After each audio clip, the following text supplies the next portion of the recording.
चीज़ के देखने और चाहने वालों को अस्सलाम वालेकुम। नाजरीन, गौंजा खातून सोगोत में दुश्मनों से लड़ते हुए जख्मी हो गई हैं और गौंजा खातून को अलाउद्दीन बे इस हालत में देखकर चिल्ला उठते हैं। अब यहाँ इन दोनों की मदद के लिए कौन आएगा? बाला खातून घोड़े पर बैठकर किधर जा रही हैं? सोगोत में होने वाली तबाही कब तक जारी रहेगी? इस हमले में क्या कोई बड़ी शहादत हो सकती है?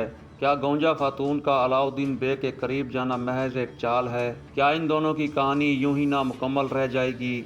इसके अलावा ये भी बताएंगे कि क्या बाला खातून को इतना बीमार दिखाने के पीछे क्या वजह है और क्या इसके किरदार को ख़त्म करने का मंसूबा शुरू हो चुका है। आज की इस वीडियो में हमारे मौज़ूआत यही रहेंगे। ये और इस जैसी मज़ीद दिलचस्प मालूमात जानने के लिए नाज़रीन इस वीडियो को आखिर तक देखिएगा, लेकिन उससे पहले वीडियो को लाइक और चैनल को सब्सक्राइब कर लें। नाज़रीन, अलाउद्दीन, गौंजा खातून और बाला खातून अगरचा ये सब सोगोत में मौजूद थे, लेकिन ये सब इस अचानक और ख़तरनाक किस्म के हमले के लिए बिल्कुल भी तैयार नहीं थे। यहाँ सोगोत में अलाउद्दीन और बाकी सब बाज़ंतीनियों का मुकाबला करते हुए तो नजर आए, लेकिन दोस्तों दुश्मन यहाँ बाजी ले जाएगा और वो यूं के गौंजा खातून तो जख्मी हो जाएगी और अलाउद्दीन बे उसे संभालने में लग जाएंगे और फिर बाला खातून शायद इस हमले की नज़ाकत को देखते और समझते हुए बाला और बाकी सिपाही पीछे हट जाएंगे और इसीलिए हमने देखा कि वो घोड़े पर सवार होकर दुश्मन का मुकाबला करते हुए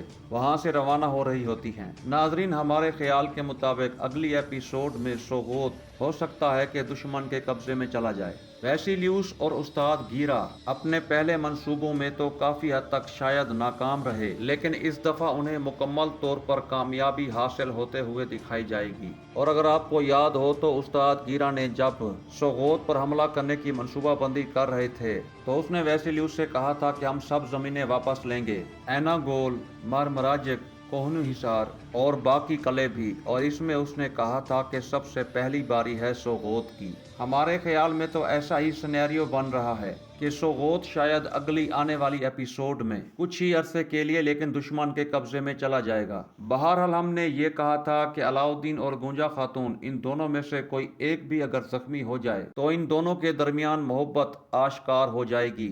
तो अब अगली एपिसोड में आप हमारी ये बात भी दुरुस्त होते हुए देखने वाले हैं। किरदारों के खात्मे की बात हो तो सबका ध्यान बाला खातून पर भी जाता है, जो हर गुजरते दिन के साथ बीमार होती जा रही है। हालांकि वो मजबूत हालत में वापस आने की भरपूर कोशिश कर रही है। ऐसे में मद्दाह बहुत परेशान है कि उनके पसंदीदा किरदार के साथ ऐसा सलूक क्यों किया जा रहा है। सोगोत में खौफनाक हमला हुआ, वो भी बाला खातून की मौजूदगी में, तो मद्दाह भी खौफजदा हो गए कि क्या बाला खातून का किरदार खत्म किया जा रहा है। तो नाजरीन, हम आपको बताते चलें कि अभी बाला खातून के किरदार के साथ ये छेड़छाड़ करने का खतरा मोल नहीं लिया जा सकता और सीरीज में इस किस्म की मनसूबाबंदी नजर भी नहीं आ रही, बल्कि इस हमले में गौंजा खातून को जख्मी दिखाया गया है, जो यहाँ सोगोत में बाला खातून और अलाउद्दीन बे की मदद कर रही थी। इस वाक़े के बाद बाला खातून की नजरों में उसकी अहमियत और भी बढ़ जाएगी, यानी सआदत खातून का मंसूबा कामयाब हो रहा है। लेकिन इसी प्लानिंग की वजह से गौंजा खातून की जान खतरे में पड़ गई है, मगर गर्मियानी तो उस्मानियों पर हावी होने का कोई भी मौका हाथ से जाने नहीं देते।